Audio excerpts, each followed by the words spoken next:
Olu lusasazo ngqo lwendaba lusiza kwikomkhulu le-SABC eStudio 9 e-Auckland Park eRhawutini nazi eziphambili. The upper structures of the ANC must begin now to understand that they are not above the law. I-ANC eMpuma Koloni ifake isicelo sesibheno kwinkundla ephakamileyo yesixeko sakuGompo emva kwesigwebo senkundla esithintela ukubanjwa kwenkomfa ye-10 yokonyula iinkokheli zephondo nebimelwe kuqala ngomso. Unfortunately, in this instance, it looks like the real people that had a problem and shared the other one was this so-called black prosecutors. Umlawuli wezotshutshiso kuMzantsi Gauteng onqunyanyisweyo Advocate Andrew Chauke utyhole wayengumlawuli wezotshutshiso kwisizwe uAdvocate Shamila Bottohi ngokukhucula ngobuchule abetshutshisa bamnyama kweli candelo.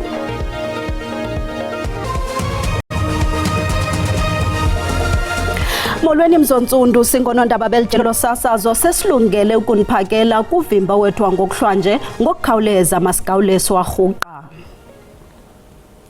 Umbutho we-ANC eMpuma Koloni ufake isicelo sesibheno kwinkundla ephakamileyo yesixeko sakuGompo emva kwesigwebo senkundla esithintela ukubanjwa kwenkomfa ye-10 yokonyula iinkokheli zephondo nebimelwe kuqala ngomso. Namhlanje inkundla ikuthintele ukubanjwa kwale nkomfa emva kokuba amalungu amathathu uLwazi Rhotya, uSinethemba Mpande kwakunye noMpumelelo befake isicelo kwinkundla bekhalela iziphene kubhaliso lwamasebe kwakunye nenkqubo yokuqinisekisa kaNobhala Jikelele uFikile Mbalula. This Honourable Court issues an order 3.1 directing the respondents to comply with the ANC's government instruments, including but not limited to the conference guidelines and its constitution. 3.2 interdicting and restraining the respondents from holding the Provincial Elective Conference of the Eastern Cape Province of the African National Congress, scheduled to be held from 26 to 29 March 2026.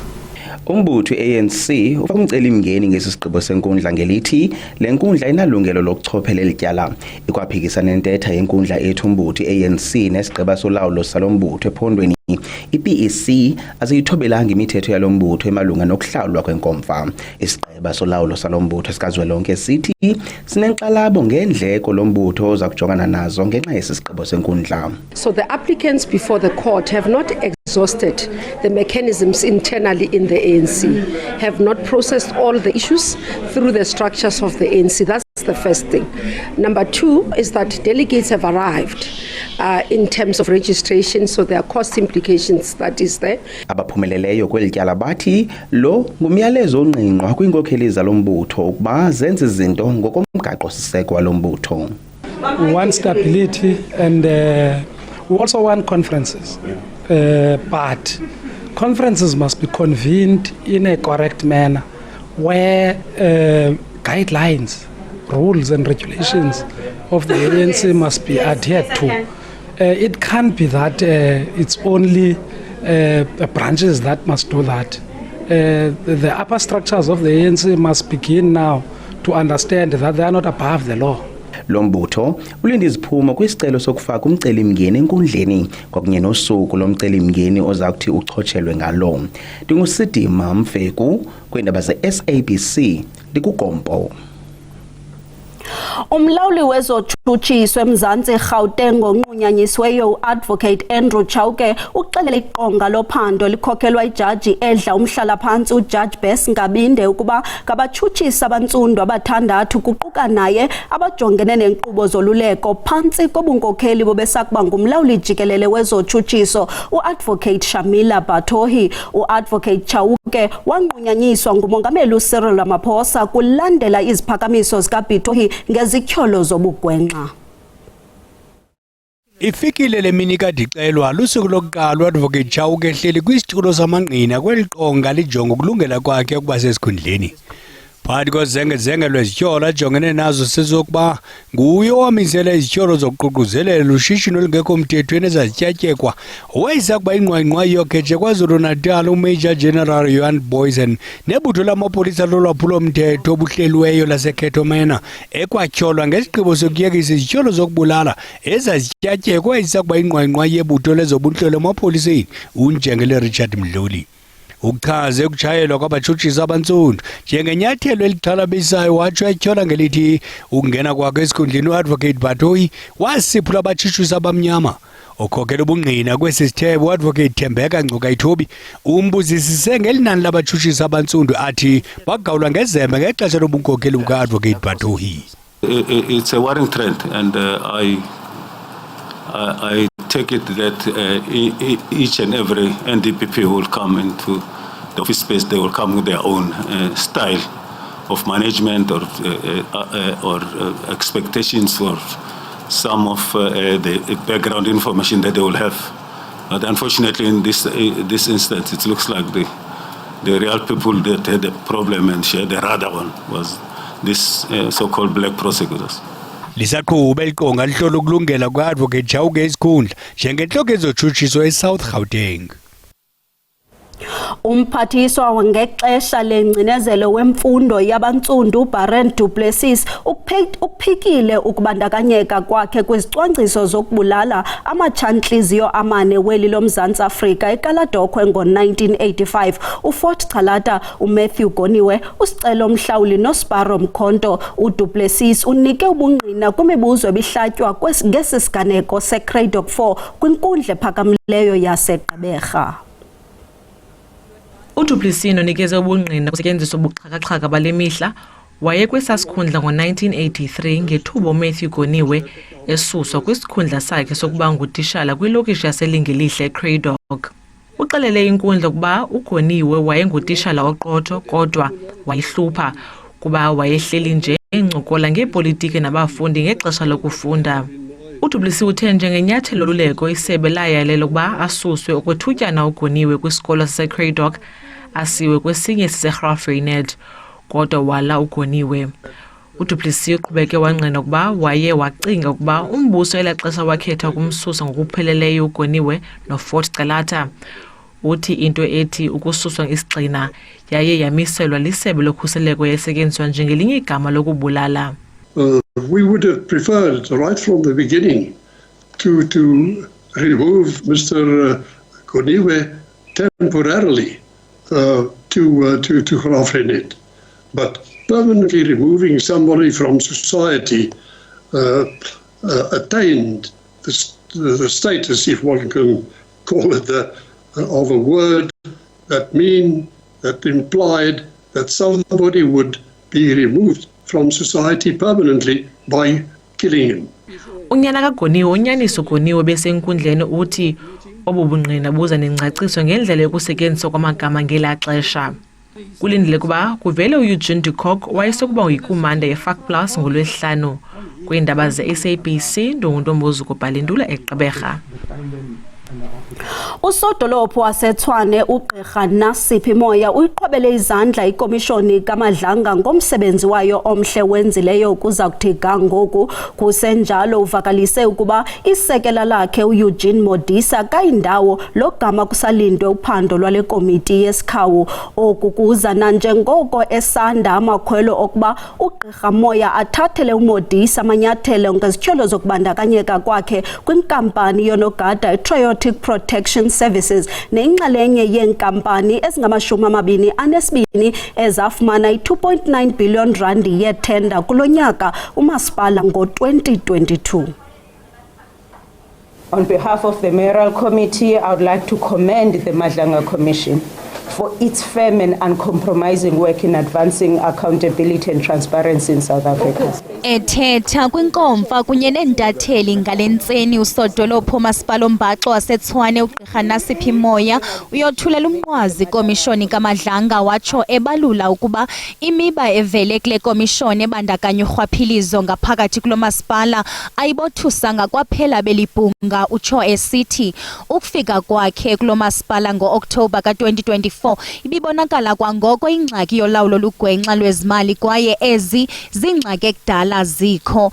Lo sodolophu uvakalise ukuba ulibeke kwikhefu elikhethekileyo ilungu lekomiti kasodolophu kulo masipala kwimiba yezemisebenzi elikwanguceba we-Action SA uKholofelo Morodi kulandela izityholo zokuba okaMorodi wathubelezisa amaxwebhu angaphakathi omasipala wawanika uSargeant Fani Nkosi. Following allegations made at the Madlanga Commission, I placed the MMC for Corporate and Shared Services, Councillor Kholofelo Morodi, on special leave. In respect of the Chief Financial Officer, Mr. Gareth Mnisi, a disciplinary report is being tabled before today's council meeting to initiate a process for his precautionary suspension.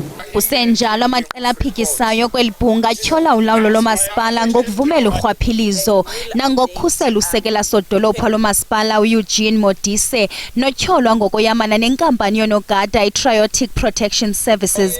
Kodwa uModise uthi ezi zityhola atyatye kwangazo azinasihlahla. Triotic is part of those that are extended. So I'm not part of Triotic anymore. I can't speak on behalf of Triotic, but the contract is still ongoing. And actually we fought with the officials here in this meeting that why are they extending the contract ourselves here, the entire executive. Emva kobungqina obuthe thaca kwikomishoni kaMadlanga obuchaphazele amalungu e-Action SA ne-EFF kurhwaphilizo lwethenda, i-EFF imile kwelokuba akukho lungu layo libizwe ngegama okwangoku. According to us, there's no leader of the EFF who have sent the list to anyone.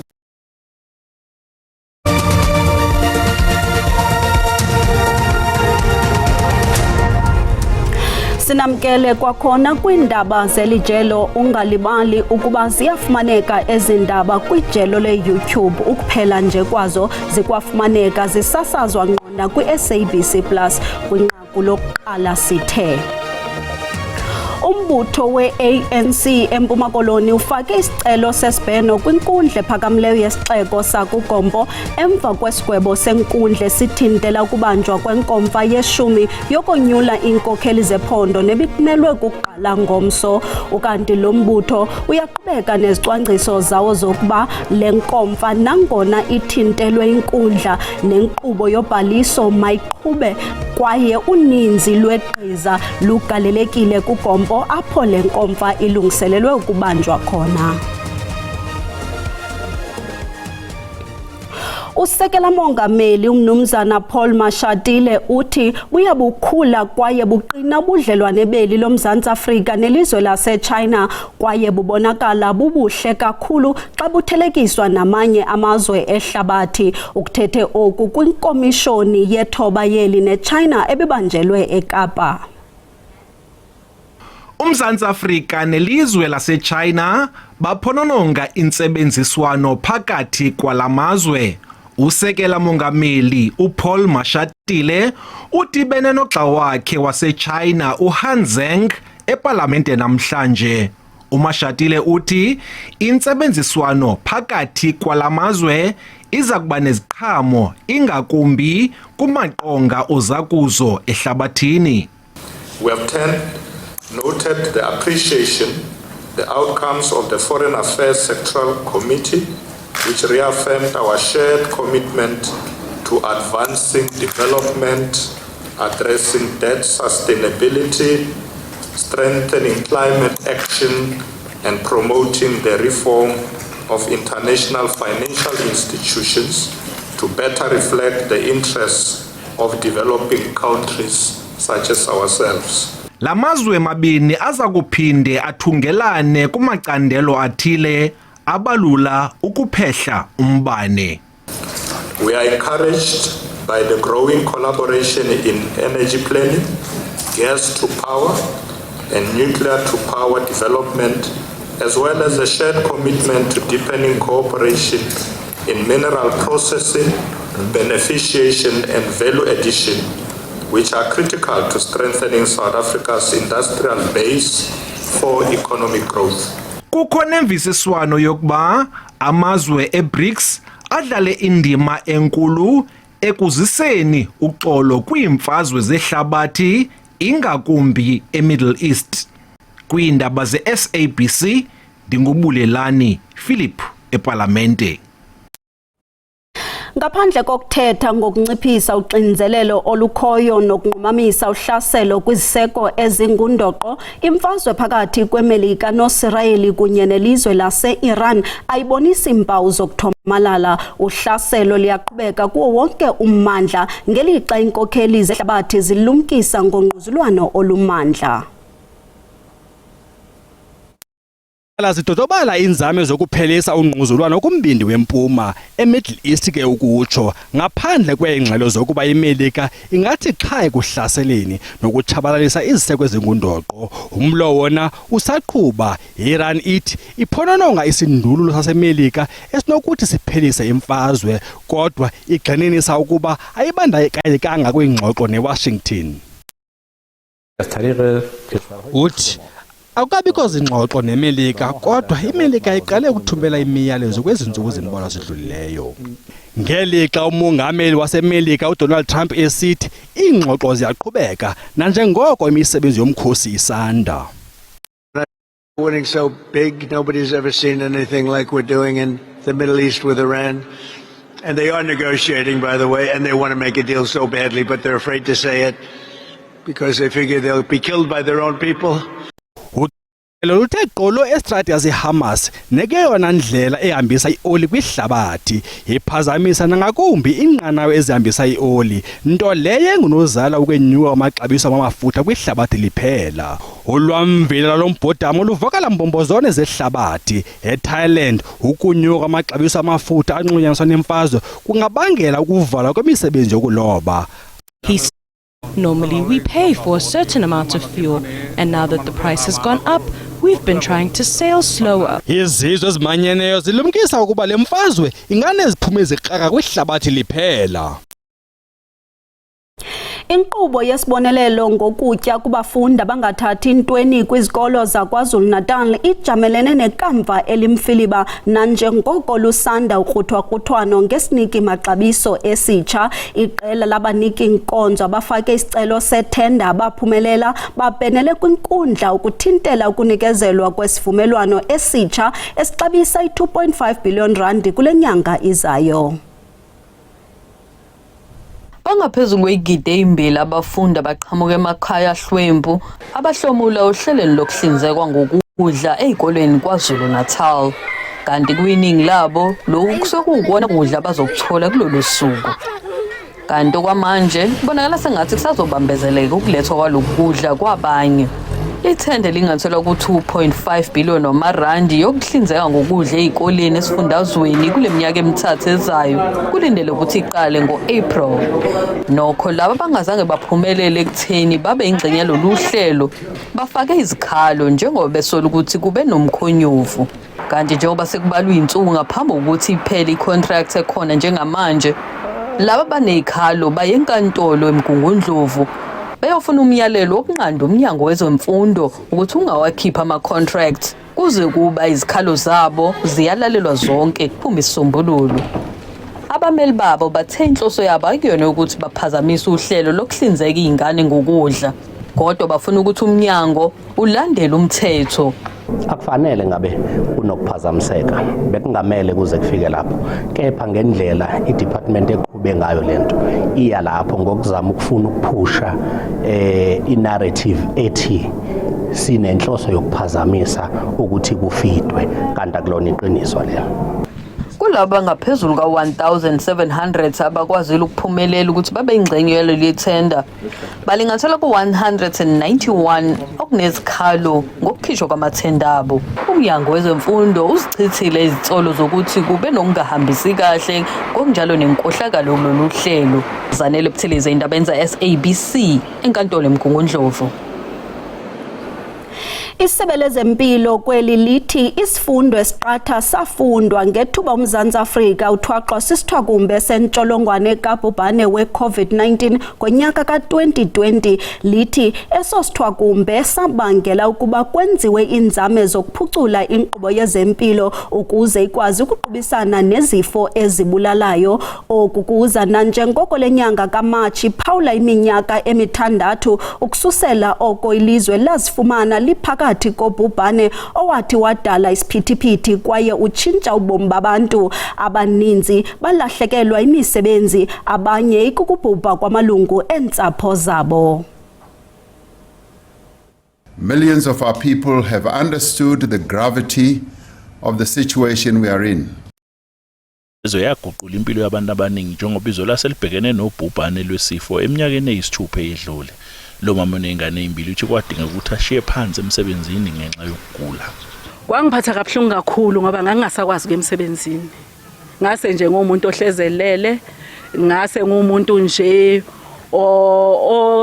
like ngingasakwazi ukusebenzela abantwana. Nami mangivuka ekseni ngiyafila ukuthi angeke ngikhona ukuya emsebenzini ngoba ngabe ngakhona ukuma. Kufanele sifale gcina nje ngokuthi kube nabantu abaphelelwa imisebenzi. Kunabantu abashonelwa izihlobo zabo. Lentokazi yase-Orlando eSoweto njengoba uyibona nje ayisenababa. Ithi kwakunzima kakhulu ngesikhathi uyisebeko ngoba bazange bakwazi nokumbona bamvalelise. When he got there, we had to go outside to look at his box, not even see him. And he was even covered with the plastic. Those people were wearing like wide suits in order for them to protect themselves from the cops. Ezempilo udokotela uAaron Mtswaledi uthi kuningi abakufunda ngalolu bhubhane kulelizwe. Many have learned is that to fight pandemics like that, you need strengthening of the healthcare system. If the healthcare system is not strong, you saw that we had to put extra tents and all that. Igama lami nguCalvin wakwaDludla. Endabeni zeSABC ngibika ngiseGoli. Sibulele mawethu ngokusiboleka kwenu indlebe kamnandi.